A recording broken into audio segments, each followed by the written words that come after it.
Hi guys, I'm Daria. This is episode 2 of the series where I'm attempting to create an entire collection of clothes from scratch to create the wardrobe of my dreams. In episode 1, I go through my entire design process and show you exactly what clothes we're going to be creating, so check that out if you haven't already. In this episode, we're going to put it to the test because I'm about to try to make the very first outfit. I decided to start with this one. The objective here is to make a set that stands out while also being comfortable enough to wear around on a regular basis. I also want to have these like words going on the back. The last time that we left off with this design, I wasn't 100% sure what shape it was going to be, what direction we were going to take it, but our first stop is a scavenger hunt at the fabric store to see what we're working with. Let's get right into it.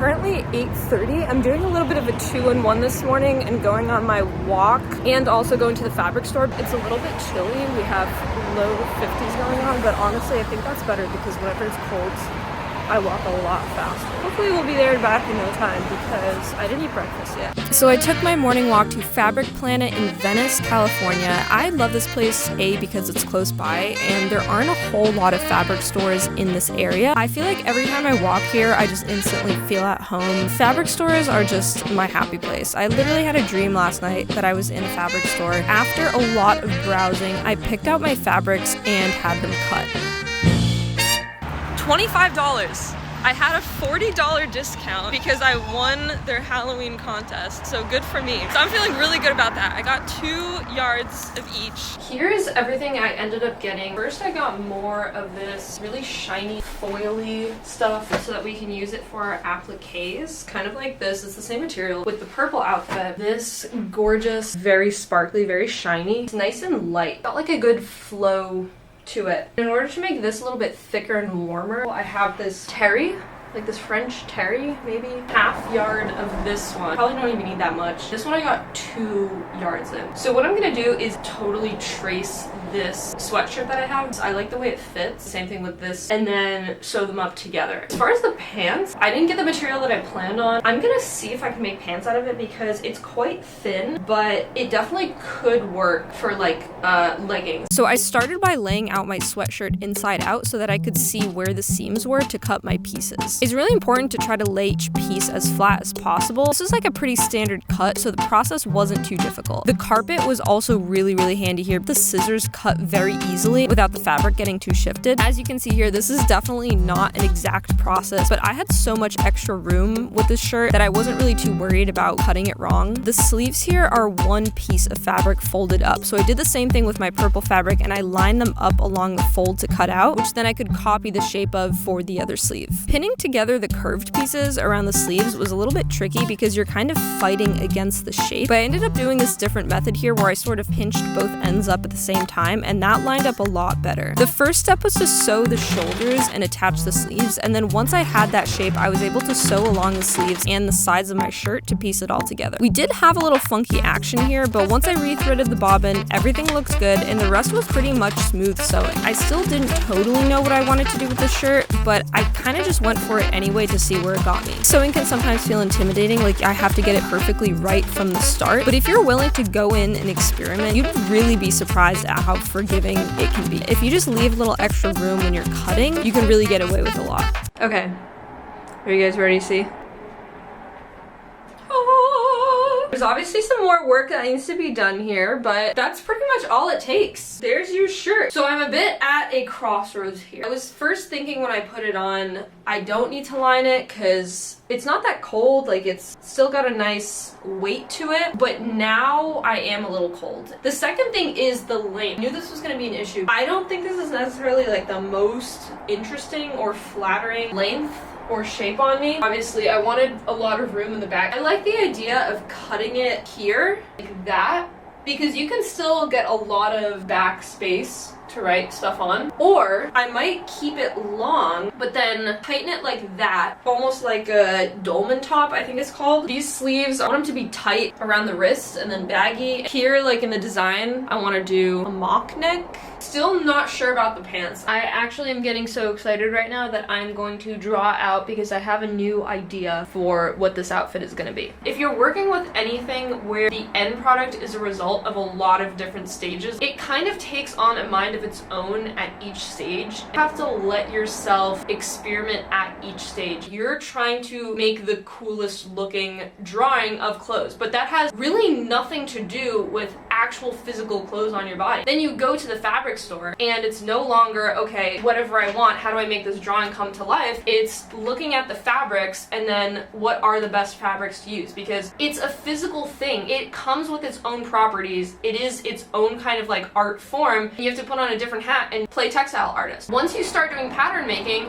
that's a whole other beast. How does it actually fit together on the body? Because you can draw anything in 2D, but putting it together is a whole different art form. You're now sculpting. That is like 100% different than drawing on a piece of paper, and that's also different than the visuals and the feel of fabric. And then once you put it all together and you sew it, that is an art form in itself. You have to kind of put on a different hat every single time. You kind of need to approach it at all different angles, and like you slowly piece together what your clothing is. I'm really excited because there's some things that you can't really plan for, and you need to be open to changing your ideas based off of each stage. You're trying to do the best you can at each stage, not just always trying to honor 100% what you started with.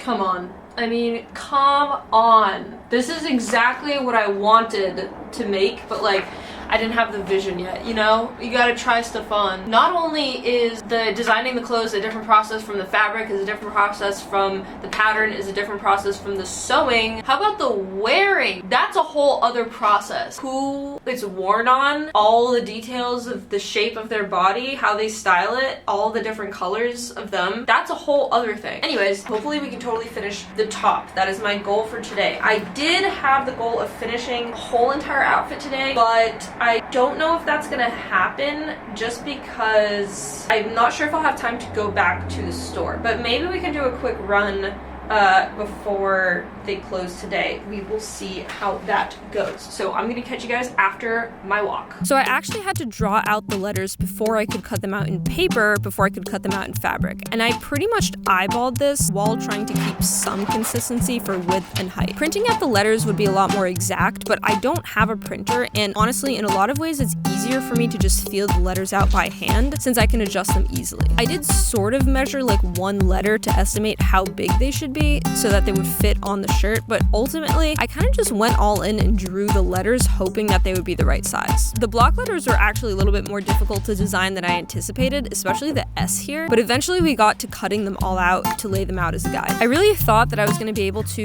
cut out all of the silver pieces, but I literally barely got to finish cutting out the test paper pieces. There it is! I didn't cut out the silver parts. It hit 10 p.m. and that's about as much as I could handle. It's going a lot slower than I thought it would. Tomorrow what I think I'm gonna do is start by finishing this off. Sleeves, the neck, so cut these out, sew these on, do the lining, do the stars to the fabric store, cut out the pants, sew them on the pants. The silver things, sew them on. So I guess I'll see you then. The next morning I woke up pretty early just to clean everything up. This room gets messy really easily. Most of the time I can kind of get away with putting things in piles at the end of the day and then cleaning up every few days, but I quickly realized when sewing that this was not going to be enough. It was actually a really good thing because it kind of forced me to start cleaning up at the end of each day, which I normally never do. I was doing a lot of like decision making and thinking with this project, and I really needed a clear space to be able to focus. Last night I did not have it in me to tidy up, so it was first on my list today. I then traced and started cutting these letters while still in my pajamas, even before breakfast, because I was actually just really looking forward to this. This was on my mind all night, and it was a really nice, quiet, early early morning meditative process that I got to enjoy while looking out at the street. This silver fabric is also very convenient to cut because of the texture and the sturdiness, but the process of cutting it was a lot more taxing than I expected. So my shears are amazing, but they also are really, really heavy, which makes holding them up to cut at the desk really tiring compared to holding them down on the carpet. The smooth desk also meant it was a lot harder for the fabric and the scissors to stay in place, but cutting on the carpet was not an option for me because I had to give my back a break. I did find this like velvety bag to give some squishiness under the fabric, which didn't totally solve the problem but helped a bit. So after placing them on, I decided to modify the shape of the top. I didn't measure anything out here except just taking note of where the bottom of the text ended because I honestly just needed to sew it and then try it on to see how it fit. The idea here was to keep the length of the top so that I could still have that warmth and coverage,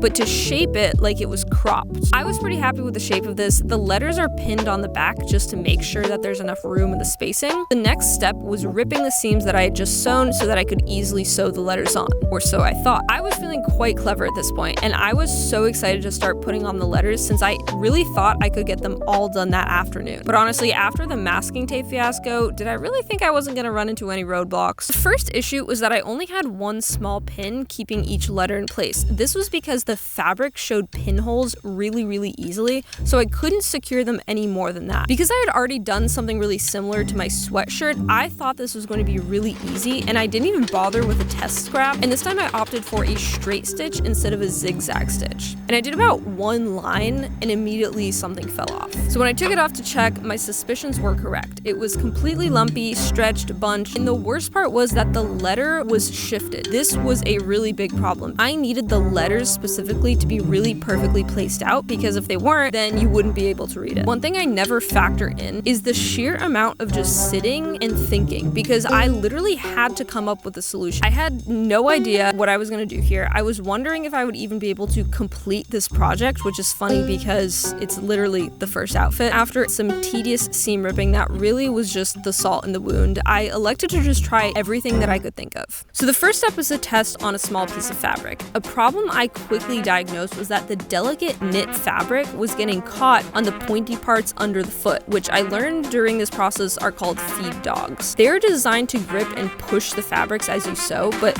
because the purple fabric was so delicate and stretchy and the silver fabric was so dense and rigid, they didn't move at the same time and they become misaligned. So I saw this little attachment that came with my kit and I thought it would be exactly what I needed to cover up the spikes and keep it smooth. It's too thick. When I put down the foot, it doesn't move at all because there's not enough room. In a moment of inspiration, I did try sewing with the foot lifted, which obviously didn't work because that's just not really how you sew fabric. I don't really know what I was looking for in there. I guess I was just checking everything.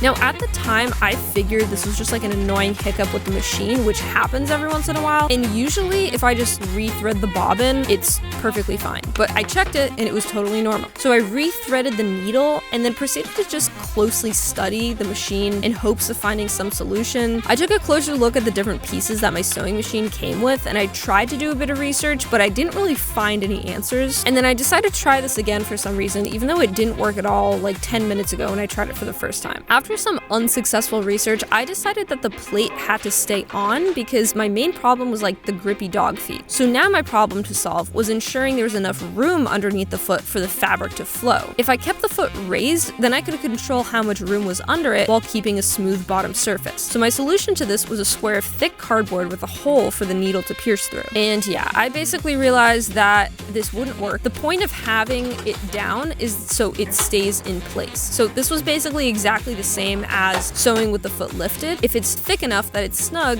then I can't get the fabric underneath the foot, which is the whole entire reason that you have the foot lifting in the first place. But despite all this, I went in for just one more test round with no plate using the liner fabric. This was arguably the most frustrating part so far because I'm usually able to troubleshoot these things, but no matter what, I kept having this same bizarre problem. But let's take a moment to rewind all the way back to my first attempt, because as it turns out, I actually captured on camera the moment where things went wrong without even realizing it. Did you catch it? Let me slow it down for you. Yeah, so basically the thread that loops around this thing here somehow came off, which in all honesty has never happened to me before. Spoiler, this is because my sewing machine was in horrible condition and I will have to deal with that in the next episode. So my problem with the machine was fixed, but I still hadn't figured out how to keep both fabrics in place at the same time. Unbeknownst to me, I was on the verge of a much needed breakthrough. In the end, I decided that embroidering the applique on both the knit and the lining fabric would give it the sturdiness it needed to stay in place a little better. I also decided to do a zigzag around the border instead of a straight stitch because in hindsight, the straight stitch was kind of an insane choice. And never underestimate the power of a good walk, because when I came back, I had one more idea that was really obvious in hindsight: using glue. I didn't have any fabric glue and I didn't want to use the stiff plastic liquid Elmer's glue, but I did have Elmer's glue sticks, which are actually water soluble, meaning that they wouldn't dry into a hardened residue and they could be washed out if I needed it. This ended up kind of being its own experiment because I had 3 different glue sticks in all different degrees of dryness, and I could not, for the life of me, figure out the optimal gluing method. The regular glue sticks seemed to be too heavy and gloopy, so I dipped it in water for a more washed out application. The letter I tried this on seemed to adhere really well, so I went ahead and started doing the rest of the letters this way, except that after letting them dry, I realized they did not stick at all. So then I tried mixing the glue into a paste that I could apply to the letters, thinking that they just needed more glue. And a very similar thing happened where some of the letters stuck really well and others just did not stick at all. So usually when I'm trying a new method like this, it takes a bit of trial and error, and then I figure out the optimal method. But this entire process was honestly a mystery, and to this day, I truly cannot see any pattern between the method of application and how well they actually stuck. And by some miracle, I was finally able to end the night with all the letters adhered and some sweet boyfriend validation. The next morning, I cut out the pieces of my fleece fabric and pinned them directly to the outside fabric. I was kind of holding my breath here, but everything was going really well so far, so I was pleasantly surprised to find that the letters were staying in place and sewing on beautifully. A couple letters hadn't totally adhered, so I glued those back on while watching Atomic Shrimp make a 100% apple pie, then finished up the last of them. I love how crisp this turned out, and the last thing to do for the top was once again just sew the sides up. I actually sewed over this little flap of fabric by accident, which didn't really impact the shirt at all, but I kind of think it looks cool. It's like a little Daria's Dusk signature Easter egg. I think one of the best parts of Los Angeles and also my apartment are the sunsets. No matter how your day goes, there is always a gorgeously show-stopping sunset waiting for you to end the day. My mic was unfortunately not plugged in here, but here's a good look of the top completely done the next morning. You'll notice the stars from my design are missing, but honestly, I just needed to have something done enough to wear so that I could move on. The leftover fabric ended up being enough for about 1 pant leg, so I took another trip this morning to the fabric store to get some more of that fabric, and also came home with this gorgeous gray fabric that I will be using in the next episode, so subscribe if you haven't already. So the fleece liner was just wide enough for the length of my legs, which let me get away with saving a bit of money because I could buy less yards. The purple fabric was a little bit shorter in width than the fleece, but it seemed to be just enough to cover my legs. Or so I hoped. My method of copying a pre-existing clothing item worked really well last time, so the next step was to find a pair of sweatpants to poach.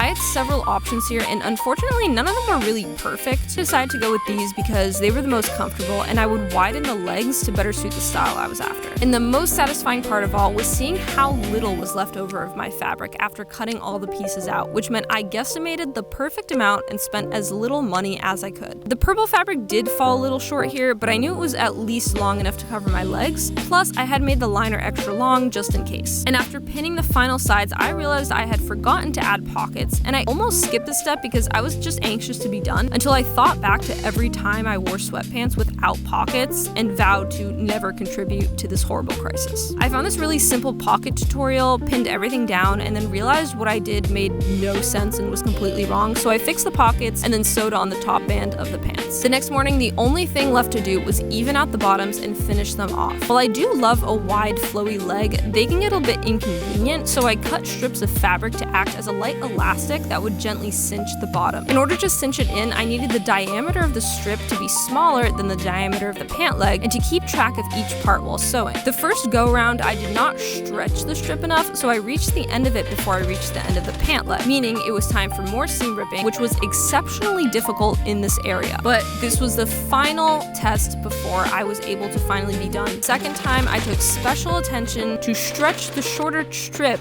and not stretch the pant leg at all, so that while sewing, they were the same length, which finally worked. And thus concludes our very first outfit. So I meditate most mornings, and my usual meditation involves visualizing my life and what I'm trying to accomplish in as much detail as possible. I close my eyes and use all the brain power I can muster to imagine my present body as my future self, which relies mostly on touch since my eyes are closed. The day after I completed this top, I just put it on in the morning without thinking. It was mostly because I was cold. But when I closed my eyes and I started imagining the version of myself where I made my dreams come true, I felt a sensation I hadn't felt in any of my other meditation sessions. I felt like that woman because I was literally wearing the clothes she wears. I didn't have to imagine the sensation of my dream outfit on my skin because I was literally physically feeling it. And I understood that this is the same exact sensation I will be feeling during so many important moments of my life because I pushed through and had the determination to create something that was pulled directly from my dreams and my goals. I no longer needed to wait for it to become a reality because I had just literally made it a reality with my bare hands. So when I went into this project, I mostly expected to walk out with just a revamped wardrobe, but I did not expect to actually feel it pulling me closer to my goals, especially after just one outfit. So when I had my revelation about the different processes in fashion, I missed arguably the most important one, the way it makes you feel when you wear it. And really, isn't that what fashion is all about? But this is truly only the beginning. Literally, we have 4 more outfits to go. So stay tuned and subscribe because in the next episode, we're on to outfit number 2.